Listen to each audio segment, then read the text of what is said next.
All right. So thanks again for doing this, Shen. I appreciate it. My first question is, like just tell for starters how you started, a little bit about yourself and how you started in the disability community. Absolutely. And thank you, Laszlo. I appreciate getting to be here. Um, Basically, I was injured in a car accident when I was 16 years old, and I was on a running scholarship at a private prep academy in Hawaii.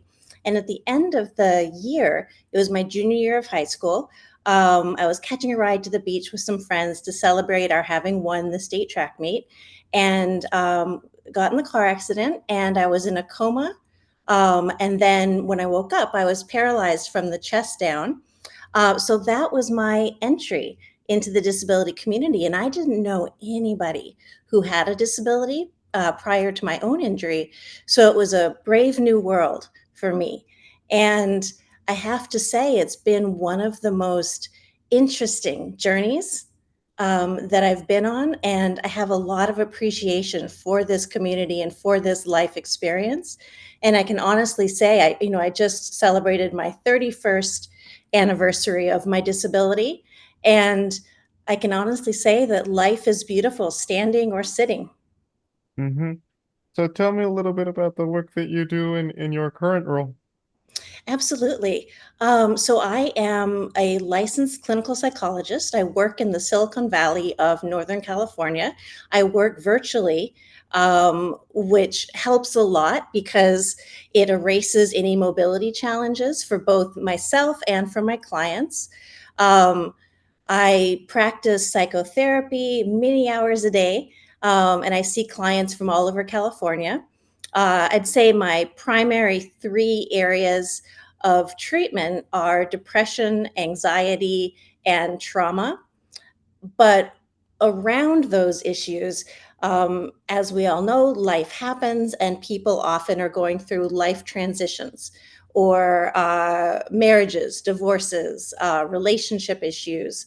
I also do couples therapy, which is something that I'm really passionate about. So I'm fortunate in that I get to experience with my clients a broad range of life circumstances, and it keeps it interesting. Mm-hmm. So tell me, what made you get into psychology? Was there what sparked your curiosity, or was there someone who said, you know, who sort of said you should try this? That's a great question. And I was thinking about it earlier this morning, trying to remember back because for most of my life, I've known that I wanted to be a psychologist. I think when I was an adolescent, so around 12, I think was when I discovered that one could be a psychologist. And from then on, I've known that that's what I wanted to do with my life. I, because of that, excuse me. Because of my interest in psychology, I always wanted to go to Stanford University because they had an excellent psychology program. And when I first found out that I had to go to college someday, I asked my parents, where's a good college? And they said Stanford. And so from then on, I combined my love of psychology and their response and knew that I wanted to go to Stanford to study psychology, which I was able to do. And however, when I was at Stanford, I was introduced to the research side or the science side of psychological work and became very passionate about using psychological science to dismantle inaccurate societal assumptions about disability, about any other underrepresented group or minoritized population. And I was really awed by the power of using science to correct societal misunderstandings in a way that increased our belief in the worth of all humans and increased their ability for happiness. So I took a brief foray into the research world and for a while thought I would become a researcher or a psychological scientist.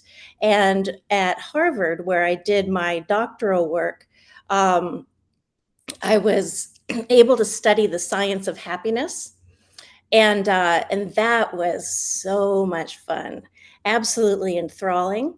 And I got to do some research where I found about 50 people who had won over $1 million in the lottery, and then 50 people who'd been paralyzed in accidents and used wheelchairs, like myself, and then compared them with 50 controls, which were people who hadn't won and weren't using wheelchairs.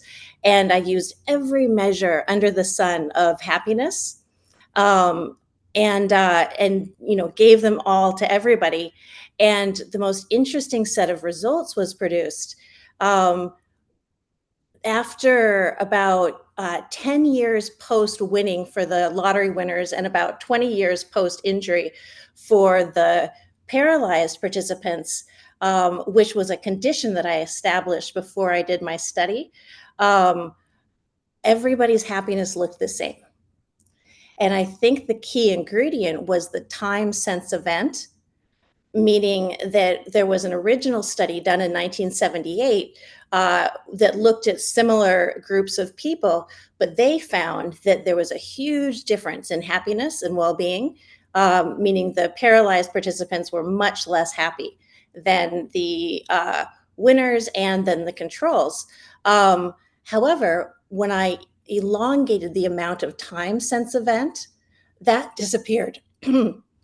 And what it shows is the remarkable power of the human spirit to adapt to both highs and lows, and the tendency to always return to one set point of happiness, which I think is just indicative of very high levels of resilience. That's some interesting research. I never knew about it. So if I could get back to some of your the about a minute ago, you mentioned that you worked with people and anxiety, relationship Mhm, issues, and the like. So mhm. what sorts of modalities do you use as a psychologist to help people with those who are struggling in those areas? Right, that's another great question. Um, my bread and butter when I practice is cognitive behavioral therapy, or CBT. However, I augment my practice with a couple of other modalities, primarily dialectical behavior therapy, or DBT, which the reason being is that DBT is another evidence based practice. Evidence based meaning the methods have been tested in the lab for efficacy, in the field for effectiveness, and have been shown to be effective, have shown to work.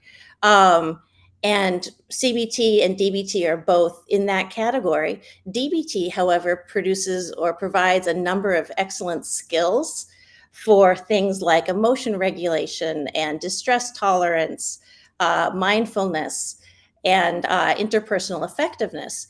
And then finally, I incorporate a lot of ACT, which is short for acceptance and commitment therapy, which really brings more of an Eastern emphasis on mindfulness. And the idea is that rather than, say, attacking our thoughts as one would do in CBT and dismantling them and looking for evidence, from an ACT perspective, we make space for whatever comes up and treat it with acceptance, and then continue on acting in ways that are in alignment with our values. So they're slightly different, but I find them to be quite complementary. Hmm. So, like, what are some of the therapy what do the therapy sessions look like? Someone comes in, like, how does it go? Mm. Well, it typically, since I work virtually, at one point I did work in person where we, sat face to face in a room. But now we have the computer screen between us.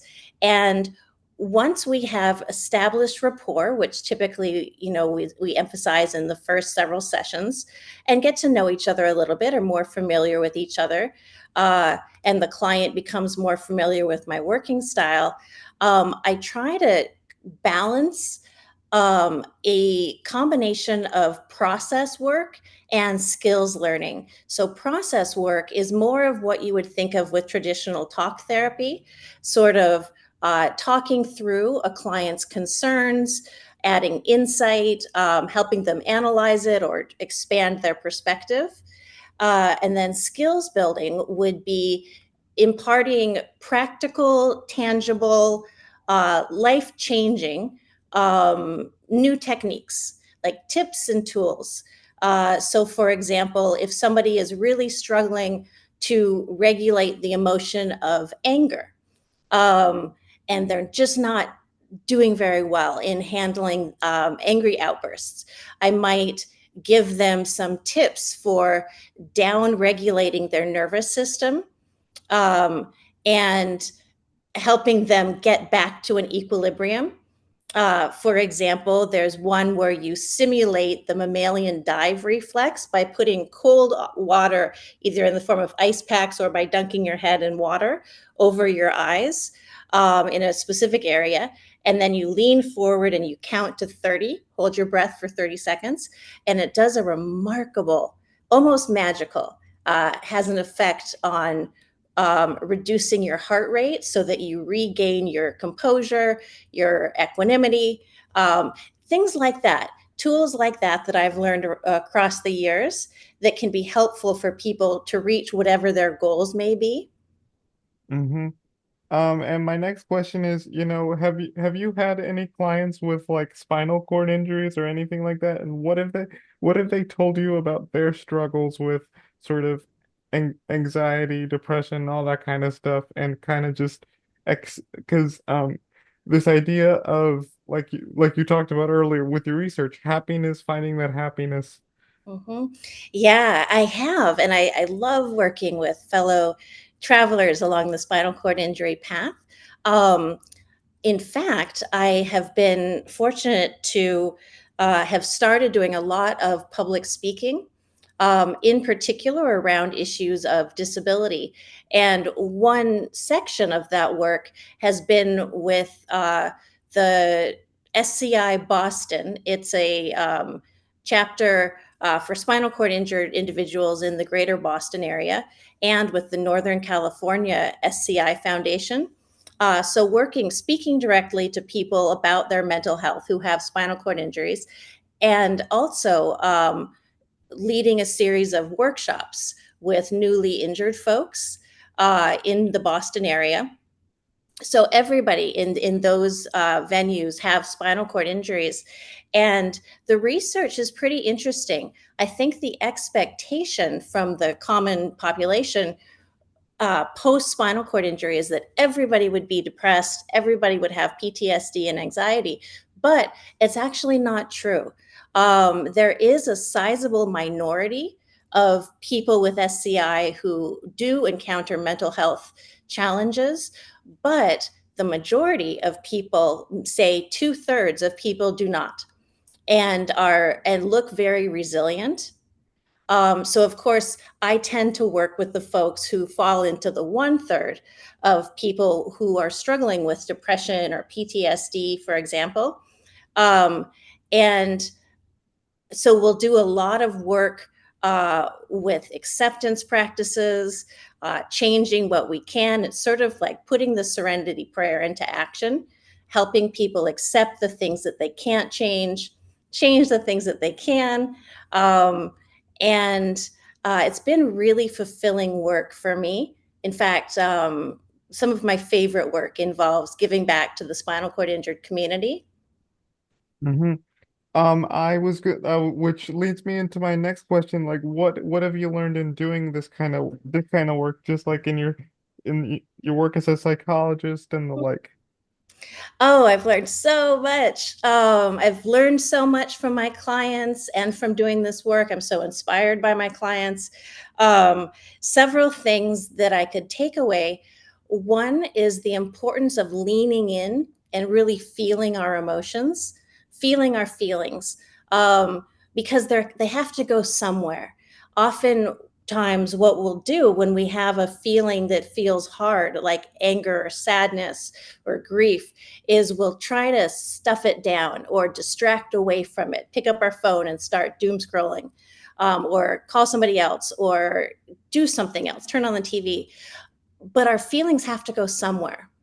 And if we don't feel them, they sort of get stuck uh, and kind of fester in our nervous system.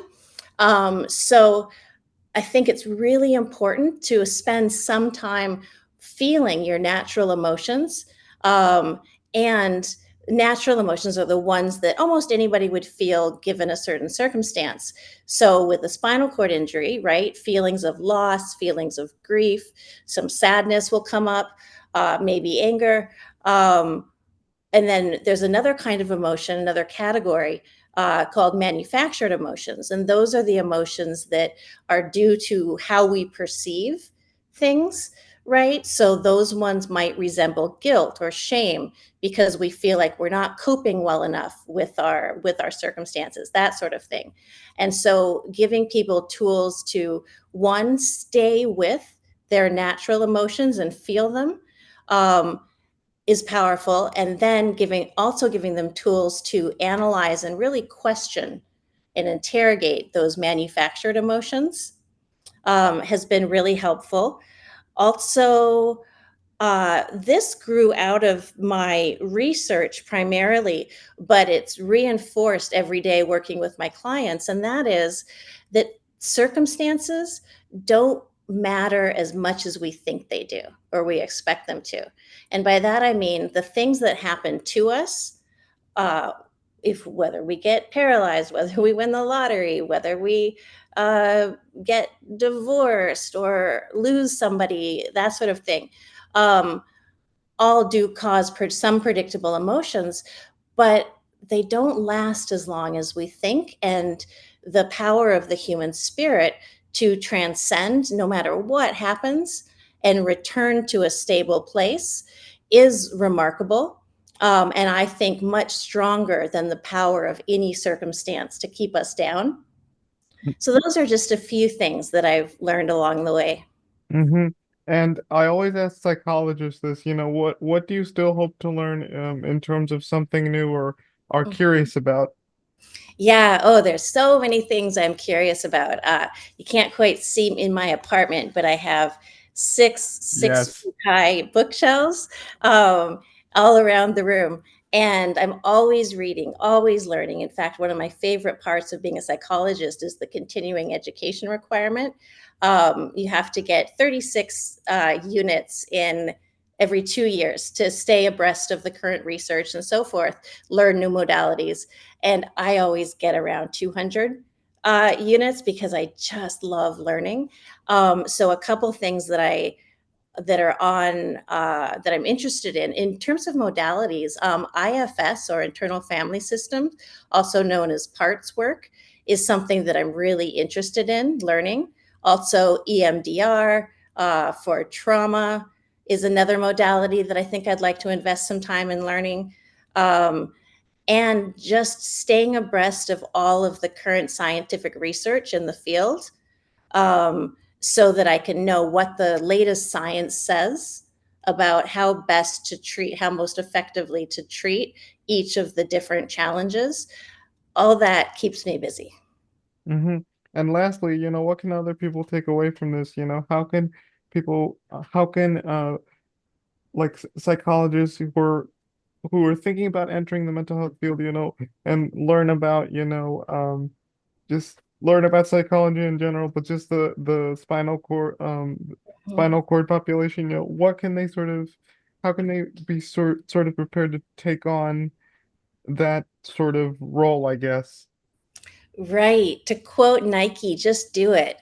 I think the world needs so much more, so many more psychologists with, in particular, because I'm biased, in particular, that are familiar with spinal cord injury. I've been working with some friends at SCI Boston on trying to crack the code of the problem of people, spinal cord injured folks, once they leave the hospital and attempt to integrate back into the community, what do they do to meet their mental health needs because they no longer have access to a rehabilitation psychology necessarily? Um, and we've been looking at a lot of different options. There's robust peer support networks located all over. There's some organizations that are doing great work, United Spinal, also the Christopher Reeve Foundation. But accessing mental health providers who have some knowledge of disability in general and spinal cord injury in particular is a real challenge. So, to anybody considering, especially anybody with a spinal cord injury, considering going into mental health, I would say do it. And I've found that it's deeply meaningful, it's challenging work, uh, and there's a lot of happiness to be found in the work. And it's definitely the training process is long. It's a marathon, not a sprint. But I loved every step along the way. And I actually ended up getting my bachelor's in psychology, two masters in psychology, and two doctorates in psychology because I loved learning so much. So that's not necessary. Don't try this at home. But just getting a little bit of experience to gain your certification can be a really powerful choice. All right. Okay.